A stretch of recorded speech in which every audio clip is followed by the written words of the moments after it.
her and talk with her, and it's hard to have a whole soul in my generation because when I talk to people my age, they just looking at me like, what are you talking about? But I can sit and talk to my grandma about certain things, but my favorite memory about her is when we'll take her to church because she couldn't go herself because she was sick. So she wouldn't go until we bring her, and when she comes, they'll be like, oh, Sister Estelle Goff, is we glad that you're here today. It's a little church in Branchville, South Carolina. It's the country. And they'll give her the mic, and me and my cousins will look and be like, oh God, here she goes. So she has some speech prepared. She's telling them her testimony, and she'll always end it with this song called There's a Storm Out in the Ocean. Do any of y'all know this song? Yeah. I was gonna say, I was gonna lead it for y'all, but if y'all wasn't gonna help me, because I can't sing whatsoever, I brought my speaker. So I was like, if they're not ready to sing, I got a speaker ready with me. So I don't know if y'all want to hear it, or do y'all want me to sing? I'm gonna let y'all choose. Sing. Sing. Y'all gotta help me now. I'm not doing it by myself. All right, y'all got it? Raise your hand if y'all know this is the hymn. What I love about hymns is that you don't need nothing else. The words warn you enough. And I didn't realize she was sending a warning every time she sang it.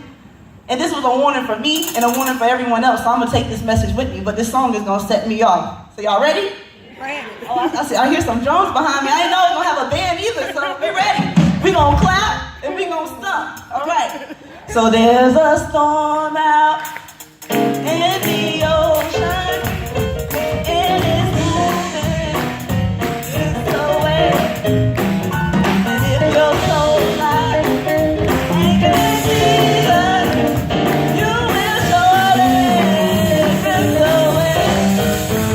Drift away, drift away.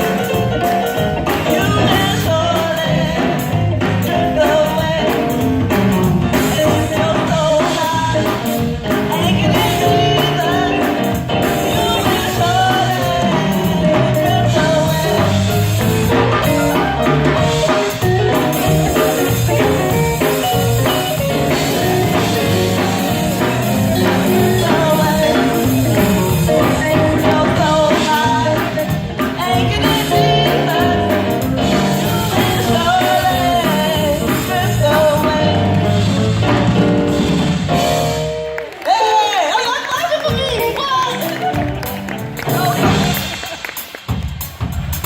Thank you. I hope y'all hearts is ready for this. All right. Last night, I had a dream about a little boy in this world that was all alone. It's like he was in a boat just drifting in the middle of the ocean, no paddle or a sense of direction, just drifting wherever the water wanted him to go. On this boat, he had no resources that would allow him to be free, and all he wanted to do is see how far he can go and be all that he can be. And in this prison, he tried to smoke out, drink out, party out, sex out, and even work out to the land where he would find his true purpose and destiny.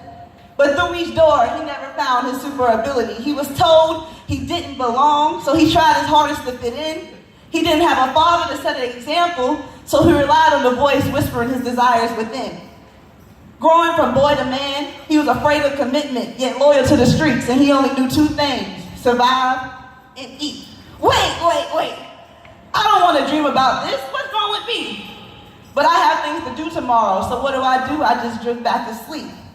As I drift, my mind starts to wander into a slumber, and now I see a teenage girl with plenty of friends and a mom and dad that loved her.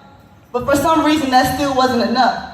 She was looking for real love. Ooh, y'all like that? There are places her at the center, and a boy that would never make her feel like litter. A guy that excited her nerves, like what she saw on the TV screen, and that would make her hear what she heard when she sang her heart out to R&B. But she let a stranger in, and he robbed her, stealing her flower of serenity. She tried everything to feel again, but she turned cold and numb, hoping that anything could refill her open space, but when she got too close to it, she would run. She was ashamed, carrying her hurt and pain day and night, losing sight of what's wrong and what's right until she reached the very bottom. She was crawling on her knees, crawling with the roaches of the sea. Hold up, wait a minute. I love to eat shrimp, I know it's not just me. Why in the heck is this a dream? So I wake up mad now that I can't sleep in peace. So I stroll on Facebook to pass the time by. And I stumbled on something very interesting. It was a man saying that he was trapped in the walls of his mind. You see, he was a man on the outside, but the rest was not aligned. I know this is the church, and I hope I'm not crossing the dotted line, but he was going to end it all. This was the edge, and he was getting ready to fall. He was fighting himself to breathe. And after being severely beaten by the world, he decided to crawl. Surely, he should go to urgent care, but he remembered that his grandma said that Jesus heals all. Oh! Now it makes sense.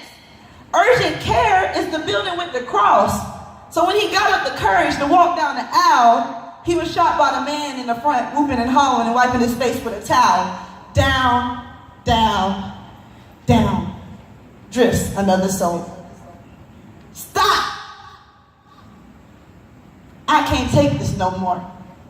My heart is heavy.